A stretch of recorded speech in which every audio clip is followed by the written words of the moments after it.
Hello, Hasan law study में आपका स्वागत है। आज की इस वीडियो में हम चर्चा करने जा रहे हैं हिंदू लॉ में हिंदू विवाह अधिनियम 1955 के अंतर्गत अध्याय 1 के बारे में। अध्याय 1 में 4 धाराएं हैं। हिंदू विवाह अधिनियम में कुल 6 अध्याय और 30 धाराएं हैं। देखिए, पहले हिंदू लॉ में हिंदू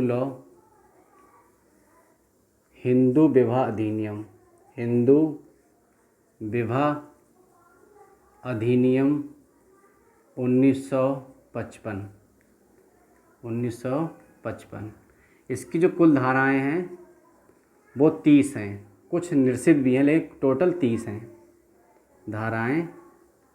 कुल धाराएं कितनी है? 30 हैं। और अध्याय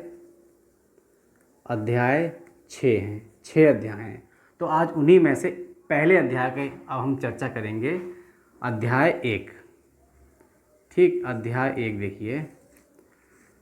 पहले अध्याय में 4 धाराएं हैं। ठीक, 1 2 3 4 धाराएं हैं। अगर आप हमारे इस चैनल पर नए हैं तो मेरा चैनल नीचे रेड बटन दबाकर अभी सब्सक्राइब कर लें। बिल्कुल निःशुल्क है। मेरी इस वीडियो को लाइक करें, शेयर करें और कमेंट भी किया करें। देखिए, तो पहला जो अध्याय है उस अध्याय का नाम है प्रारंभिक। ठीक, प्रीलिमिनरी। इसमें क्या बताया गया कि संक्षिप्त नाम के बारे में और उसके विस्तार के बारे में, जो अधिनियम है उसके विस्तार के बारे में वर्णन है धारा 1 में, यानी कि शॉर्ट टाइटल एंड एक्सटेंट के बारे में बताया गया है।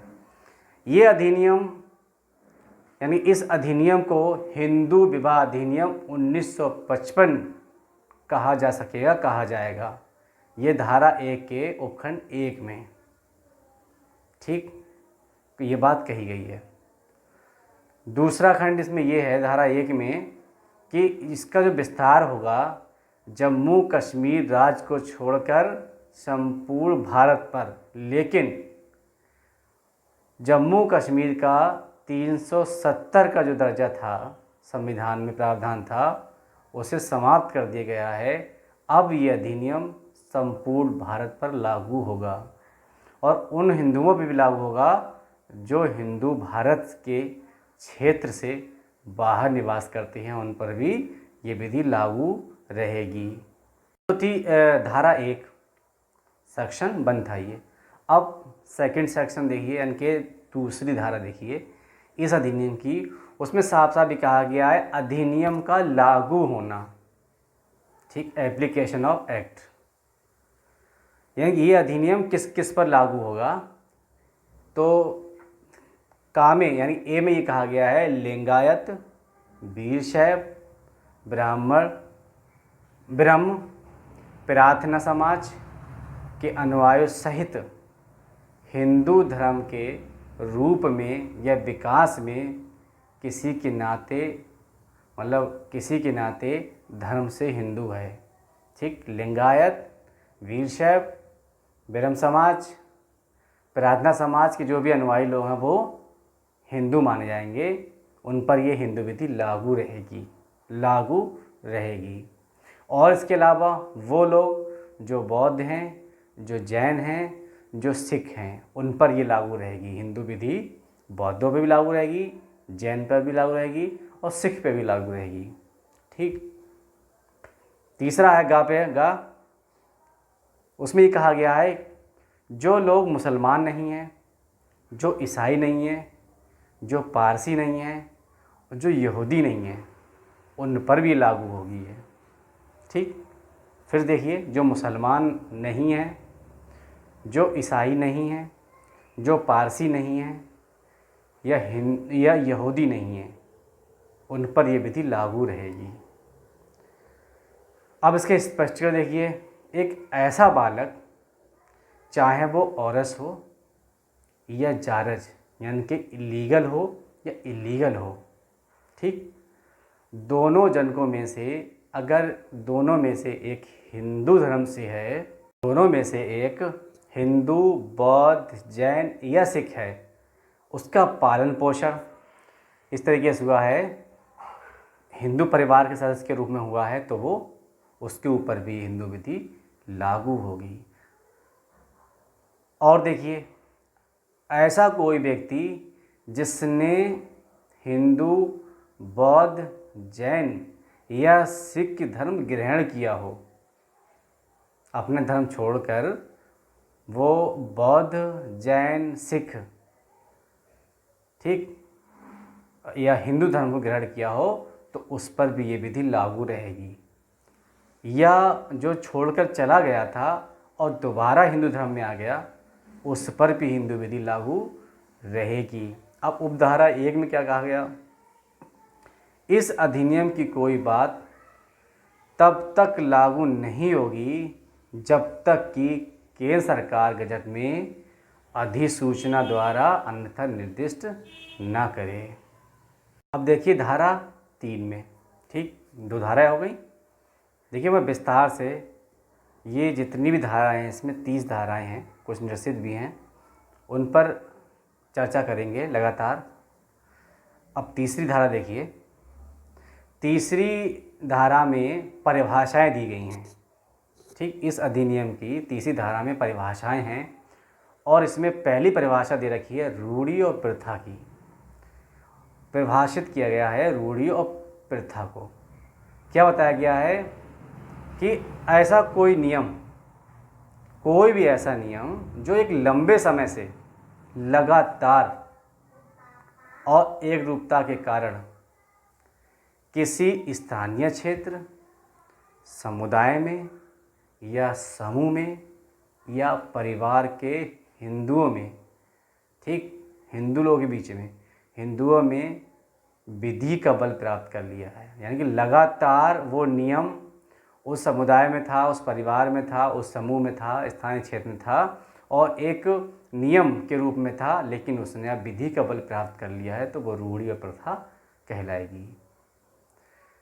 दूसरा यानी ख, जिला न्यायालय को परिभाषित किया गया है। जिला न्यायालय, जिला न्यायालय है, तो इससे संबंधित जितने भी विवाद होंगे वो जिला न्यायालय में जाएंगे और वो सिविल न्यायालय कहलाएगा।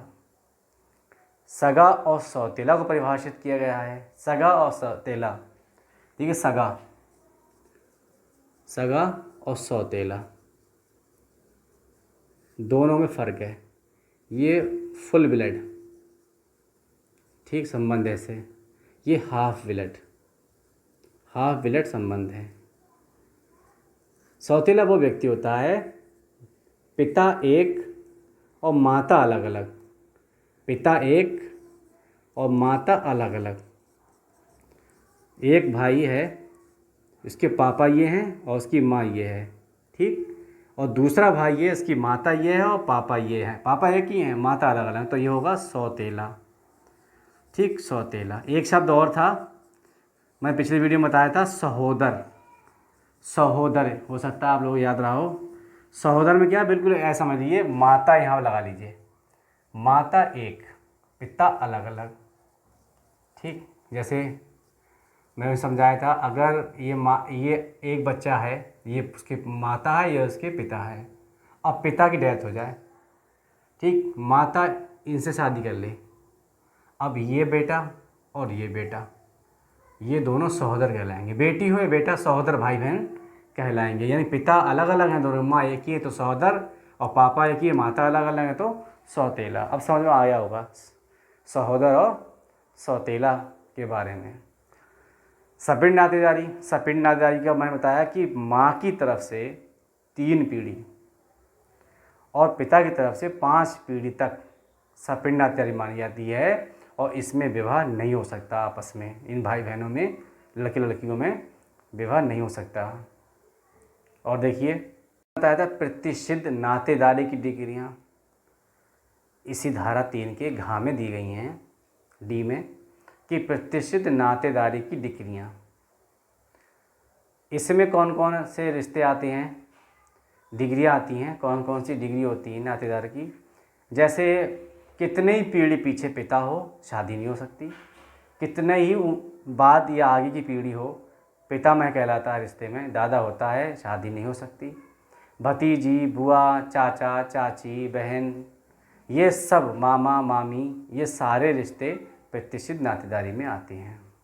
और सपिंड, सपिंड में 3 पीढ़ी माता और 5 पीढ़ी पिता में जो संतानें होती हैं वो सपिंड कहलाते हैं। अब धारा 4 को देखिए। धारा 4 में है कि अधिनियम का सर्वोपरि प्रभाव। जो अधिनियम है उसका प्रभाव क्या रहेगा? तो अधिनियम का जो प्रभाव है वो प्रभाव ये रहेगा कि हिंदू विधि का कोई भी भाग, कोई भी पाठ, उसका नियम, उसका निर्वचन या उस विधि की भाग रूपी जो रूढ़ी है या कोई प्रथा है जो कि इस अधिनियम के प्रारंभ होने के तुरंत पहले लागू थी, तो ऐसी बात के बारे में प्रभाव शून्य हो जाएगी। यानी इससे पहले कोई भी रूढ़ी प्रथा जो थी लागू थी वो अब शून्य हो जाएगी, इसके नियम लागू हो जाएंगे। ये इसका प्रभाव रहेगा धारा 4 के अनुसार। तो आज की इस वीडियो में अध्याय 1 प्रारंभिक बातों पर चर्चा की, 4 धाराओं के बारे में। अब अगली वीडियो में अगले अध्याय के बारे में चर्चा करेंगे। अब मिलते हैं अगले वीडियो में, तब तक के लिए बाय। जुड़े रहिए हसन लॉ स्टडी के साथ। बाय।